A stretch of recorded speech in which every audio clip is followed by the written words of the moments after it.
తెలంగాణలో అనేక హామీలు అమలుకు చేతగానటువంటి అనేక మోచేతికి బెల్లం పెట్టి స్వర్గం చూపించినటువంటి అనేక అంశాలని చెప్పి అధికారంలో వచ్చినటువంటి కాంగ్రెస్ పార్టీ, కాంగ్రెస్ అంటేనే అవినీతి, కాంగ్రెస్ అంటేనే మోసం, కాంగ్రెస్ అంటేనే ప్రజల్ని దోసుకోవడం అనేటువంటి లక్ష్యం తప్ప ఇంకొక లెక్క లేకుండా ఢిల్లీకి వచ్చి మంత్రులను కలిసి ప్రభుత్వ పథకాలను మంజూరు చేయించుకొని గల్లీకి పోయిన తర్వాత వచ్చిన పథకాలలో కమిషన్లు తీసుకోవడానికి తప్ప కాంగ్రెస్ పార్టీ మరొక దానికి పనిచేస్తలేదనడానికి ఒక మంచి ఉదాహరణ ఇటీవల రాష్ట్ర ప్రభుత్వ పెద్దలు చేసినటువంటి ఒక సంఘటన. ఎన్నికల మేనిఫెస్టోలో కాంగ్రెస్ పార్టీ చెప్పింది ఏంటంటే 200 యూనిట్ల వరకు కరెంటు బిల్లు కాల్చుకునేటువంటి ఇండ్లకి ఉచితంగా కరెంట్ ఇస్తామని చెప్పి, సెలూన్లు, లాండ్రీ షాపులు, గృహ అవసరాలకి 200 యూనిట్స్ వరకు కరెంటుని ఉచితంగా ఇస్తామని చెప్పి ఎన్నికల మేనిఫెస్టోలో పెట్టి అధికారంలోకి వచ్చిన తర్వాత కాంగ్రెస్ పార్టీ కేంద్ర ప్రభుత్వం ఇచ్చేటువంటి పథకాలని, పైసలని ఏ రకంగా మళ్ళించిందో ఈ ఒక్క ఉదాహరణ సరిపోతుంది. ఉదాహరణకి ఆ 200 యూనిట్ల ఫ్రీ కరెంట్ ఇచ్చేదాన్ని కేంద్ర ప్రభుత్వం ఇచ్చేటువంటి హర్ ఘర్ సూర్య బిజిలీ అనేటువంటి యోజనతోటి మిక్స్ చేసి రాష్ట్ర వ్యాప్తంగా మొత్తం 40,000 ఇళ్లను గుర్తించడం జరిగింది. 200 యూనిట్ల కరెంటు కాల్చుకునేటువంటి ఇళ్లల్లో మొదటి దశ కింద ఒక 40,000 ఇళ్లను గుర్తించి ఆ 40,000 ఇళ్ల కింద కేంద్ర ప్రభుత్వం కేంద్ర రిన్యూవబుల్ ఎనర్జీ పథకం కింద ప్రతి ఇంటికి ఇచ్చేటువంటి సబ్సిడీ సోలార్ పలకలు ఏవైతున్నాయో వాటిని తీసుకెళ్ళి ఆ పేద ప్రజలు ఎవరైతే 200 యూనిట్ల కరెంటు కాల్చుకుంటారో వాళ్ళ గృహాల మీద పెడతామని చెప్పి మొదటి దశలో 40,000 ఇళ్లని రాష్ట్ర ప్రభుత్వం గుర్తించింది. యాక్చువల్గా కాంగ్రెస్ ఎన్నికల మేనిఫెస్టో ప్రకారం 200 యూనిట్ల వరకు ఉచిత కరెంటు ఇవ్వాల్సిన బాధ్యత కాంగ్రెస్ పార్టీ ఎన్నికల మేనిఫెస్టోలో ఉన్నటువంటి బాధ్యత. కానీ కేంద్ర ప్రభుత్వం ఇచ్చినటువంటి సోలార్ హర్ ఘర్ బిజిలీ ముక్తి యోజన అనేటువంటి పథకాన్ని వాడుకొని భారత ప్రభుత్వం ఇచ్చినటువంటి సబ్సిడీని రాష్ట్ర ప్రభుత్వం ఏ రకంగా దుర్వినియోగం చేసిందో ఒకసారి మీ ద్వారా తెలంగాణ సమాజం తెలుసుకోవాలని చెప్పి నేను విజ్ఞప్తి చేస్తూ ఉన్నాను. రాష్ట్ర ప్రభుత్వం మొదటి దశలో ఈ 40,000 ఇళ్లకి టెండర్ కాల్ఫర్ చేసింది. ఒక ఇంటి మీద 2 కిలోవాట్ల విద్యుత్ ఉత్పత్తి చేసేందుకు రాష్ట్ర ప్రభుత్వం టెండర్ పిలిస్తే టెండర్లో పాల్గొన్నటువంటి సంస్థ ఈ టెండర్ను దక్కించుకున్నది 1,36,000 రూపాయలకి. రాష్ట్ర ప్రభుత్వం దగ్గర టెండర్ని ఒక సంస్థ దక్కించుకున్నది. 1,36,000కి ప్రతి ఇంటిపైన 2 కిలోవాట్ల సోలార్ ప్లేట్లని అమర్చేటువంటి పథకానికి రాష్ట్ర ప్రభుత్వం 40,000 ఇళ్లకి టెండర్ పిలిచింది.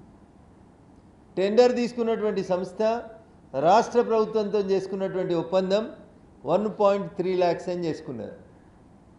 ఆ సంస్థ మళ్ళీ టెండర్లు పిలుచుకొని సబ్ కాంట్రాక్ట్ ఇచ్చి ఆ సంస్థ ఒక ఇంటికి 86,000 రూపాయలకి సోలార్ పలకలు పెడుతుంది.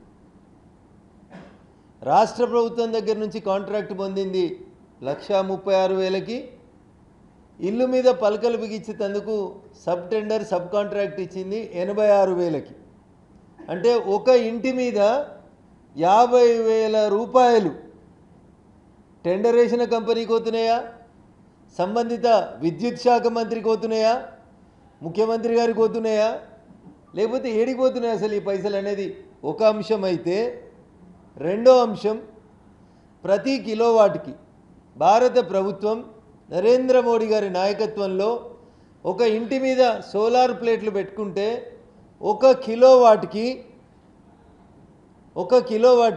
30,000 రూపాయల సబ్సిడీని భారత ప్రభుత్వం అందజేస్తూ ఉంది.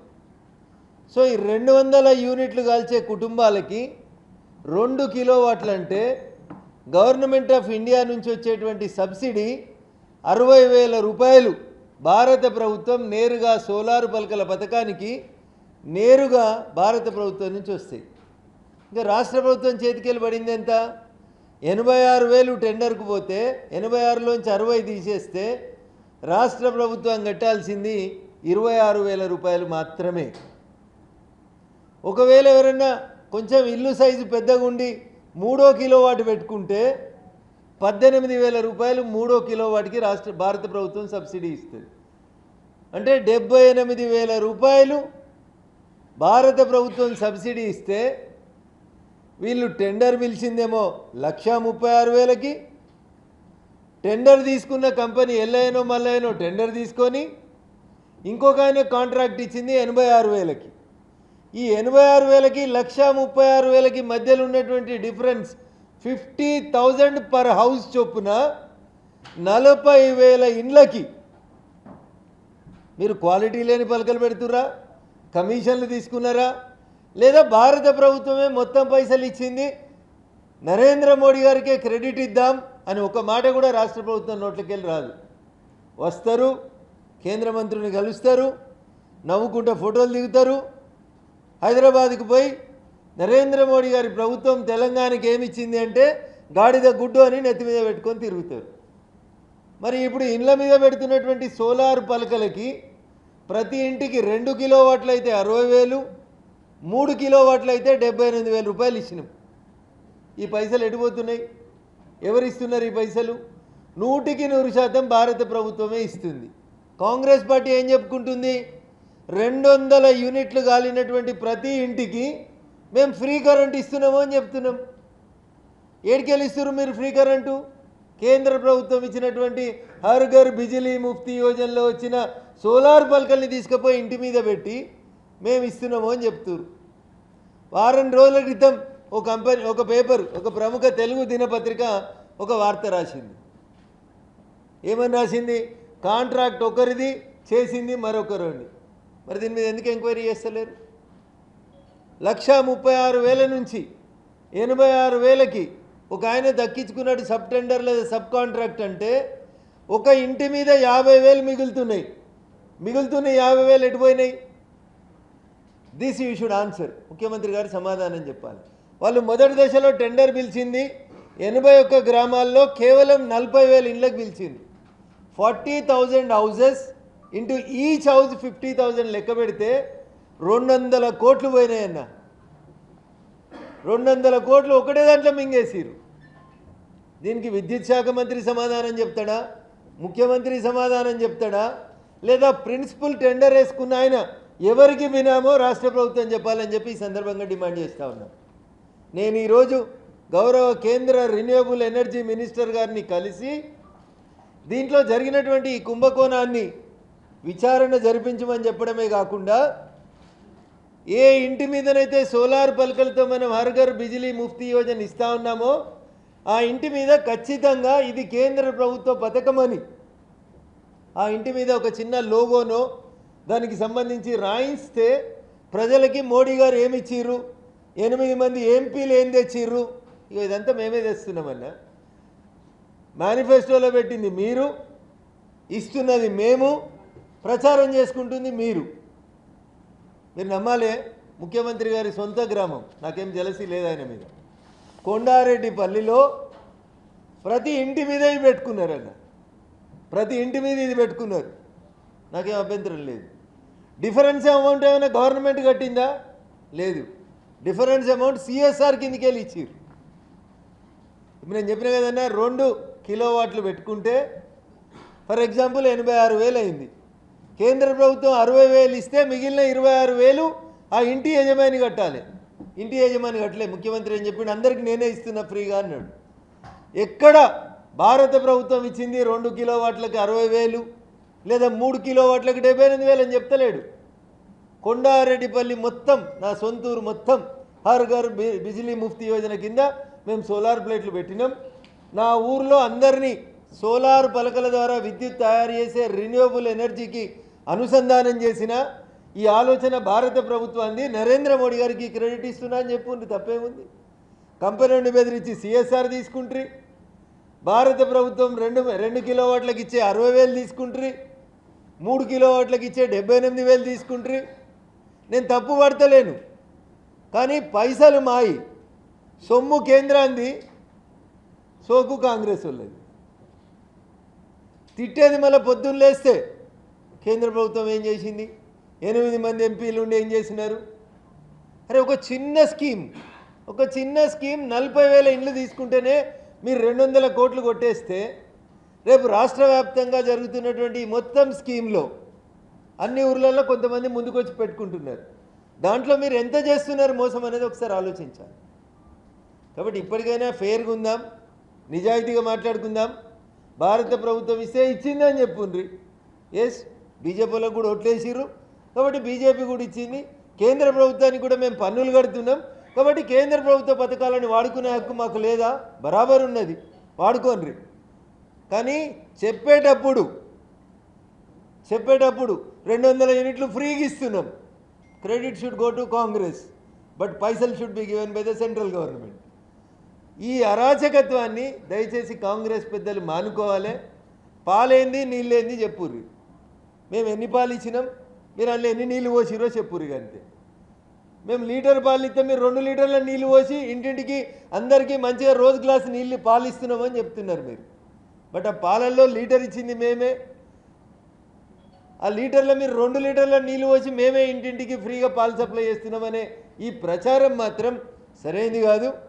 నిజంగా ఒకవేళ అవినీతి జరగకపోతే అయ్యా ముఖ్యమంత్రి గారు, అయ్యా బట్టి విక్రమార్క గారు, మీరే విద్యుత్ శాఖ మంత్రి గారు కాబట్టి దీని మీద విచారణ జరిపిస్తారా, లేదు కేంద్ర ప్రభుత్వ సంస్థలతోటి దీని మీద విజిలెన్స్ రిపోర్ట్ను ఒకటి కాల్ఫర్ చేయమని ఈరోజు సంబంధిత మంత్రి గారిని కలిసి నేను రాతపూర్వకమైనటువంటి ఫిర్యాదు చేయడం జరిగింది. దీనివల్ల రేవంత్ రెడ్డి గారు మీరు 2 విషయాలు ఆలోచించాలి. మీరు నిజాయితీగా ఒప్పుకోకపోతే కేంద్ర ప్రభుత్వం నుంచి వచ్చేటువంటి డబ్బులు ఆగిపోతాయి.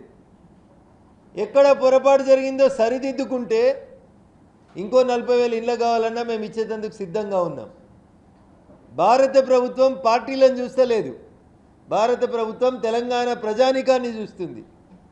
ప్రజలకు మేలు జరిగే ఏ పథకాన్నైనా ఇర్రెస్పెక్టివ్ ఆఫ్ ద పార్టీ జెండా అండ్ ఎజెండా వీఆర్ ఇంప్లిమెంటింగ్. కాబట్టి దయచేసి మా మీద బురద జల్లే కార్యక్రమాన్ని ఆపేసి జరిగిన పొరపాటు లోపల ఎంక్వైరీ చేయాలని చెప్పి రాష్ట్ర ప్రభుత్వాన్ని డిమాండ్ చేస్తూ ఉన్నాం. మీరు మర్యాదగా చేసి తప్పును సరిదిద్దుకోకపోతే కేంద్ర ప్రభుత్వ సంస్థలతోటి విచారణ కావాలని నేను ఈరోజు సంబంధిత మంత్రి గారిని కలిసి అడగడం జరిగింది. కాబట్టి ఇప్పటికైనా తప్పును సరిదిద్దుకొని the role of government of ఇండియాని ప్రజలకు చెప్పాలని చెప్పి నేను మీ ద్వారా రాష్ట్ర ముఖ్యమంత్రి గారిని డిమాండ్ చేస్తా ఉన్నాను.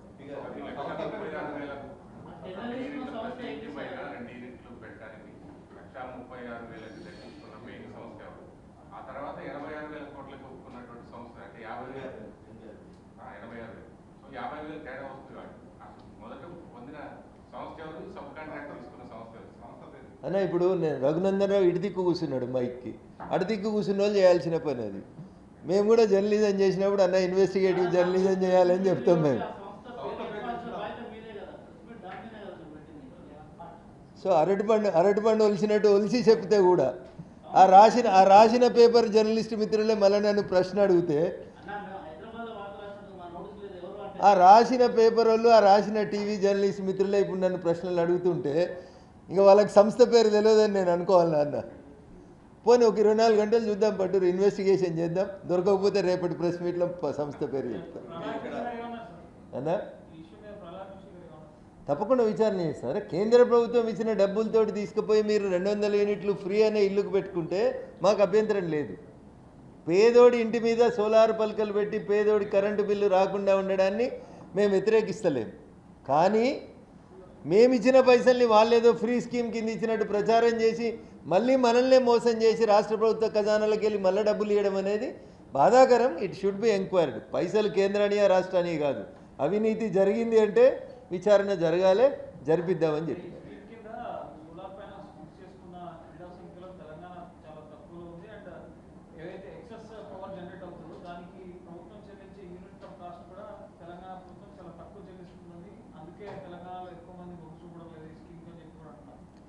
తెలంగాణ రాష్ట్ర ప్రభుత్వం అంకెల గారడి, మీడియా గారడి ఇవి తప్ప గ్రౌండ్ రియాలిటీలో పనిచేయట్లేదు. ఏ పథకమన్నా తీసుకోండి మీరు. డే అంతా ఉత్పత్తి అయ్యేటువంటి కరెంటు ఒక రకంగా ఉంటుంది రేటు, రాత్రి మనం వాడుకుంటున్నప్పుడు ఉండేటువంటి కరెంటుకి ఇంకొక రేటు ఉంటుంది. సో ఎస్, మీరు అడిగినట్టు 100% వినియోగదారులకి పొద్దున ఎండంతా డే టైంలో వస్తుంది కాబట్టి ఈ టైంలో కరెంటు ఉత్పత్తి అవుతుంది. బట్ వినియోగదారుడు ఆ కరెంటుని రాత్రిపూట వాడుకుంటున్నాడు కాబట్టి ఉత్పత్తి అయిన సమయంలో ఇస్తున్న ధరకి వినియోగదారుడు బిల్లు కడుతున్నటువంటి ధరకు మధ్యన వ్యత్యాసం ఉన్నమాట వాస్తవం. దాన్ని హౌ టు రెక్టిఫై అనేటువంటి విషయంలో రాష్ట్ర ప్రభుత్వం దగ్గర అసలు ఒక ప్రణాళిక లేదు, ఒక చర్చ లేదు దాని మీద. సో దాన్ని మరింత మెరుగ్గా చేసుకుంటే తెలంగాణలో కరెంటు పోతుంది, 24 గంటలు కరెంటు ఇస్తలేము. పాత ఆయన ఒక ఆయన చెప్తుండే మేము 24 గంటలు కరెంటు ఇచ్చినాం. నిజంగా ఈ రాష్ట్ర ప్రభుత్వానికి చిత్తశుద్ధి ఉంటే ప్రతి ఇంటి మీద 3 కిలోవాట్లు పెట్టుకురి. అసలు నేను కరెంటే ఎవరు అడగరు. ప్రతి ఇంటి మీద 3 కిలోవాట్లు పెట్టి 78,000 రూపాయలు భారత ప్రభుత్వం ఇచ్చిన పైసలకి తగులితే ఇంకో 20,000 తగులుతుండొచ్చు. అది వినియోగదారుని పెట్టుకోమంటే నెలకి 500 రూపాయలు కూడా బిల్లు కిందికి రాదు. కాబట్టి దయచేసి భారత ప్రభుత్వం పేదలని అప్లిఫ్ట్ చేయాలనేటువంటి ఆలోచన చేస్తూ ఉంది. దానికి రాష్ట్ర ప్రభుత్వాలు సరైన రీతిలో స్పందించకపోవడం అనేది బాధాకరం.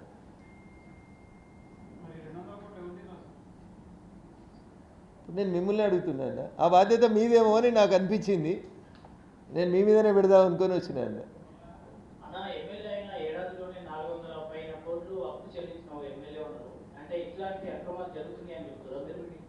అంటే కాంగ్రెస్ అంటేనే కరప్షన్, కాంగ్రెస్ అంటేనే అవినీతి. ఇక మరి మీరే చెప్పాలి. ఒక ఎమ్మెల్యే 470 కోట్ల రూపాయల్ని ఎమ్మెల్యే గెలిచి 3 ఏళ్ళు కాకంటే ముందే వైట్ మనీని బ్యాంకులకి మొత్తం అప్పులు కట్టేసిండంటే రేవంత్ రెడ్డి గారు ఏమంటారంటే నేను ఎక్కడికైనా పోతే ఢిల్లీలో చెప్పులు ఎత్తుకపోతానే వాడు ఇంటికి రాని ఇత్తలేడనేమో ముఖ్యమంత్రి అంటాడు. ముఖ్యమంత్రి ఏమో రాష్ట్రాన్ని నడిపేందుకు పైసలు లేవు అంటాడు. మరి ఒక్క ఎమ్మెల్యే 3 ఏళ్లలో 470 కోట్లు వైట్ మనీ అప్పు కట్టిండని పేపర్లలో వార్త చదివినాను నేను. అంటే ఎమ్మెల్యేల ఆదాయం ఎట్లా పెరిగింది, రాష్ట్ర ప్రభుత్వ ఆదాయం ఎట్లా పడిపోయింది రేవంత్ రెడ్డి చెప్పాలి. మరి గుంపు మేస్త్రి కదా, గుంపులు అందరు మేస్త్రిని కూర్చోబెట్టుకొని ఏడెంత మిగులుతుంది, ఏడెంత కోతలు ఉన్నాయి, కరెంట్ ఎంత మిగిలియాలి, సిమెంట్ ఎంత తగిలేయాలి, ఇవన్నీ లెక్కలు చెప్తే బాగుంటాయి. కనీసం దాని మీద విచారణ చేసిరా? ఆర్థిక మంత్రి అన్న మాట్లాడినరా? ఇంత జరగలేదు అంత జరిగింది ఎవరో మాట్లాడితే చూసినా నేను అంత కట్టలేక ఇంత కట్టినా అన్నాడు. ఆ గంత కట్టింది కూడా ఎట్లా కట్టిరు white money? It has to be enquired. మా జీతం ఎంత, మా గీతం ఎంత, లెక్కలు అయితే ఉండాలి కదా ఇన్కమ్ ట్యాక్స్ దగ్గర. అందుకనే కాంగ్రెస్ అంటేనే కరప్షన్ అని చెప్తారు. కాంగ్రెస్ ప్రభుత్వం రేవంత్ రెడ్డి గారి నాయకత్వంలో ఇక మళ్ళీ అధికారంలోకి వచ్చేది లేదు. పోయిన 10 ఏళ్ళు ఏం లేవు మాకు. కాబట్టి ఈ మధ్యలో దొరికిన 5 ఏళ్లలో ఆ పోయిన 10 ఏళ్ళది రానున్న 20 ఏళ్ళది కలిసి సంపాదించుకునే కార్యక్రమంలో ఎమ్మెల్యేలు బిజీగా ఉన్నారని మేము భావిస్తా ఉన్నాం. పార్లమెంట్ నడిపించాల్సిన మీరే ప్లకార్డులు పట్టుకొని ఆందోళన దిగుతున్నారు. Democracy, the spirit of democracy is ఏంటంటే పండిట్ జవహర్లాల్ నెహ్రూ గారు ఈ దేశ తొలి ప్రధానిగా ఉన్నప్పుడు రాజన్నకు వచ్చిన డౌటే వచ్చింది. రోజు జవహర్లాల్ నెహ్రూ గారు మేము మంచి చేస్తున్నాం అని చెప్తుంటే అప్పటి ప్రతిపక్ష నాయకుడు, లోక్సభలో ప్రతిపక్ష నాయకుడు రోజు ఏదో విమర్శిస్తూ ఉంటే ఒకరోజు జవహర్లాల్ నెహ్రూ గారికి అర్థం కాక వారు అడిగిన ప్రశ్న, కోటి ఇది నేను అడిగింది కదా, ఈ ప్రతిపక్ష నాయకుడిగా మీకు ఏం పని లేదా, నేను ఇన్ని మంచి పనులు చేస్తున్నా కదా, ఒక్కరోజన్నా భారత ప్రభుత్వం మంచిగా చేసిందని అభినందించే మనసు నీకు లేదా అని మొట్టమొదటి లోక్సభలో ప్రతిపక్ష నాయకుడిని జవహర్లాల్ నెహ్రూ గారు అడిగితే అప్పటి ప్రతిపక్ష నాయకుడు చెప్పినటువంటి సమాధానం ఏంటంటే, సార్ నీ వెనకాలన్న బల్లలన్నీ, ట్రెజరీ బెంచ్లన్నీ మీరు చేసిన పనికి తానా తందానా అని చప్పట్లు కొడతాయి సార్. ప్రజలు నన్ను గెలిపించింది మీరు చేసిన ప్రతి తప్పుని ప్రజాక్షేత్రంలో ఎండగట్టడానికి గెలిపించారు సార్ అని చెప్తారు. అంటే పార్లమెంట్ నడవాలి అంటే పాలక పక్షానికి ఎంత బాధ్యత ఉంటుందో ప్రతిపక్షానికి కూడా అంతే బాధ్యత ఉంటుంది. మేము రిపీటెడ్గా వాళ్ళు పట్టుకున్న ప్లే కార్డులను చూసిన తర్వాత పార్లమెంటరీ వ్యవహారాల శాఖ మంత్రి చెప్పింది ఏంటంటే, అమిత్ షా గారు వస్తారు, పార్లమెంట్లో సమాధానం చెప్తారు, మీరు చర్చ ప్రారంభించండి. ఏం కావాలి మీకు? ఢిల్లీలో విద్యార్థుల మీద జరిగినటువంటి సంఘటనల మీద అమిత్ షా గారు సమాధానం చెప్పాలి, లేదా అమిత్ షా గారు క్షమాపణ చెప్పాలి. కొందరి డిమాండ్ అట్లుంది. సమాధానమైనా క్షమాపణ అయినా ముందు చర్చ జరిగిన తర్వాతే కదా. మంత్రి గారు వచ్చి సమాధానం చెప్పితే ఇక మళ్ళీ ప్రతిపక్షాలకు మాట్లాడడానికి ఏముంటుంది? అందుకని ముందు ప్రతిపక్షాలని చర్చ ప్రారంభించమని మేము రిపీటెడ్గా విజ్ఞప్తి చేస్తూ ఉన్నాం. ప్రతిపక్షం తన బాధ్యత నుంచి తాను విస్మరించి పారిపోతుంది అనేటువంటి విషయం దేశ ప్రజల ముందు చెప్తా ఉన్నాం. కిరణ్ రిజిజు గారు నిన్న నిండు సభలో చెప్పినారు, ఈరోజు కూడా చెప్పినారు, మీరు చర్చ ప్రారంభించండి. Let the leader of opposition begin the debate. ఫైనల్గా ఆన్సర్ ఇచ్చేది మంత్రి గారు కాబట్టి then you can question him or cross him or you can demand anything. అసలు మీకు మాట్లాడడానికి సబ్జెక్ట్ లేక, ఏం మాట్లాడితే ఏమవుతుందో తెలియక, రాష్ట్రపతి ప్రసంగం మీద మాట్లాడమంటే శివుని మీద మాట్లాడతారు, లేకపోతే మా నాయనమ్మ నన్ను ఇంటెనక లాన్లకు తీసుకుపోయింది, చీకటి చూస్తే నాకు భయమైంది అని చెప్తారు.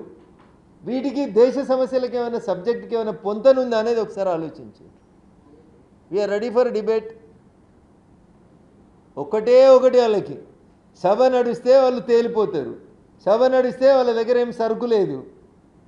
ఏం చేస్తారు? పార్లమెంట్ మీద దాడికి వస్తే, పార్లమెంట్ మీద బ్యారికేడ్లు దుంకుతే ఏం చేయాలి పోలీసు వాళ్ళు? చూస్తూ ఊరుకోవాలనా? సభలో ఉన్న ఎంపీల మీద దాడి జరిగే పరిస్థితి తీసుకొస్తే భారత ప్రభుత్వం చూస్తూ ఊరుకుంటుందా? మీరు చర్చ ప్రారంభించుండ్రి, మేము సమాధానం ఇస్తాం చివరిలో అని చెప్తున్నాం. They are not ready. LOP is not ready. LOP is not visible in the parliament. గొడవ చేస్తున్నారు. ఎల్ఓపి గారు ఎక్కడున్నారు? వచ్చిండ్రా సభకి? రోజు వస్తున్నారు. మీరు గేట్ కాడ ఎంట్రీ కాడ చూడరు, రోజు వస్తున్నారు. అమిత్ షా గారు వస్తున్నారు, నరేంద్ర మోడీ గారు వస్తున్నారు. సభా ప్రాంగణంలోనే ఉన్నాం కదా మేము. మంత్రి ఎక్కడ కూర్చోవాలి, ఏం చేయాలి అనేది నిర్ణయించేది ప్రతిపక్షాలు కాదు. బాధ్యతాయుత స్థానంలో ఉన్న వాళ్ళం మేము బాధ్యతగా సమాధానం చెప్తాం. పోనీ మరి ముందే మమ్మల్ని సమాధానం చెప్పమంటే మీరు కూర్చోండి, సైలెన్స్ కూర్చోండి, మేము సమాధానం చెప్తాం, అయిపోతుంది. There ends issue. కానీ హౌస్ ఏం కోరుకుంటుందంటే, హౌస్లో ముందు డిబేట్ జరగాలని కోరుకుంటుంది house. The spirit of democracy. ప్రతిపక్షం చర్చను స్టార్ట్ చేయాలని కోరుకుంటాం. మేము అది అడుగుతున్నాం. మీరు చర్చ స్టార్ట్ చేయండి. వెళ్ళలోకి ఎందుకు వస్తారు? క్వశ్చన్ ఎవరన్నా? నేను మొదటిసారి గెలిచి వచ్చిన ఎంపీని. మొన్న సోమవారం రోజు నాది ఫస్ట్ ప్రశ్న వచ్చింది, క్వశ్చన్ నెంబర్ 301. తెలంగాణలో విద్యా వ్యవస్థ, సమగ్ర సర్వశిక్షణ అభియాన్ ఇట్లాంటి వాటి మీద కేంద్రం నుంచి ఏం పైసలు వస్తున్నాయి, తెలంగాణకి ఏం చేస్తున్నారు అని అడిగితేందుకు ఒక ప్రశ్న వస్తే రాక ఓ 3 సెషన్లకి ఒకసారి మొదటి ప్రశ్న వస్తుంది ఒక ఎంపీకి. నాలాంటి తొలిసారి గెలిచి వచ్చిన ఎంపీలకి ప్రశ్న అడిగేటువంటి అవకాశం ఇవ్వకుండా మీరు గోల చేసి వెళ్ళిపోతే, స్పీకర్ పదే చెప్తున్నారు, let question hour be completed, we're ready for debate అంటున్నాడు. Government is ready for debate, speaker is ready for debate. పారిపోతుంది ఎవరన్నా? గోల చేస్తుంది ఎవరు? కాబట్టి బాధ్యతలలో మేము సరిగా ఉన్నాం, వాళ్ళు బాధ్యతని విస్మరించిపోతా ఉన్నారు. వ్యక్తిగత దూషణలకు దిగుతున్నారు, సభా సాంప్రదాయాల్ని మట్లే కలుపుతున్నారు, ప్లే కార్డులు తీసుకొస్తున్నారు. చిన్నపిల్లల కంటే అధ్వాన్నంగా ఒక్కొక్కరు 4 సార్లు 5 సార్లు 7 సార్లు గెలిచిన ఎంపీలు కూడా నాలా కొత్త గెలిచి వచ్చినటువంటి ఎంపీలకు బాధ అనిపిస్తుంది. మాన్సూన్ సెషన్లో అసలు ఏం మాట్లాడలేకపోతున్నాం మేము. 0 ఓవర్ వచ్చింది, పోయింది. 377 వచ్చింది, పోయింది. క్వశ్చన్ వచ్చింది, పోయింది.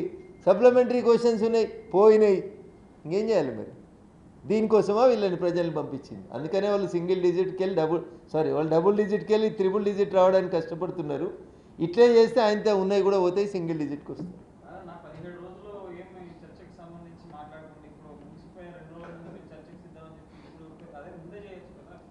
చర్చ చేస్తే మీరు దేశంలో జరిగిన ఏ బిల్లు మీదనైనా చర్చ తీసుకోండి. 24 గంటల కంటే ఎక్కువ ఏ చర్చ జరగలేదు.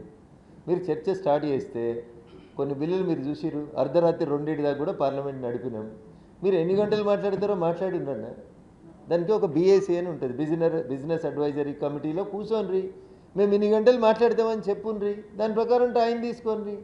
మేము డిబేట్ స్టార్ట్ చేయమంటున్నాం కదా, పారిపోతలే, ఎక్స్టెండ్ చేస్తాం. నిజంగా వాళ్ళకి అంత సత్తా ఉండి, సబ్జెక్ట్ ఉండి, సరుకుండి మాట్లాడితే we will extend the session. What is wrong in it? Last 3 రోజులు ఏందన్నా 3 గంటలు ఇస్తాం, మాట్లాడు, మైక్ ఇస్తాం, మాట్లాడు. ఏం మాట్లాడతాం? నాయనమ్మ పెరట్లకు తీసుకుపోయింది, చీకట్లో కుక్కలు కనబడ్డాయి, కుక్క మొరిగింది, భయం అయింది. ఇదే అన్న లీడర్ ఆఫ్ అపోజిషన్ హౌస్లో మాట్లాడాల్సింది. ఇవా దేశం ఎదుర్కొంటున్న సమస్యలు? మాట్లాడుర్రి. ఢిల్లీ అయిపోయాక జార్ఖండ్ కూడా మాట్లాడదాం. జార్ఖండ్లో నిన్న మీరు మద్దతు ఇస్తున్న కాంగ్రెస్ ప్రభుత్వం, మద్దతు ఇస్తున్న ప్రభుత్వం ఎట్లా కొట్టిందో ఒకసారి అది కూడా అడుగుదాం. అన్నీ అడుగుదాం. దేశమే కదా జార్ఖండ్ కూడా. It is a part and parcel of this country కదా. మీరు అధికారంలో ఉన్న కాడ బ్యారికేడ్లు దుంకొస్తే ఏం చేసిరు పోలీసు వాళ్ళు కూడా చెప్పుర్రి. అప్పుడు మేము అధికారంలో ఉన్న కాడ దుంకితే ఏం చేయాలో కూడా మేము సమాధానం చెప్తాం. బోత్ ఆర్ ఈక్వల్లీ రెస్పాన్సిబుల్ కదా. Government is always government, whether it is state government or central government. మేము మళ్ళీ చెప్తా ఉన్నాం, మీ ద్వారా కూడా చెప్తున్నాం. We are ready for debate. Let the LOP come to the house and start the debate.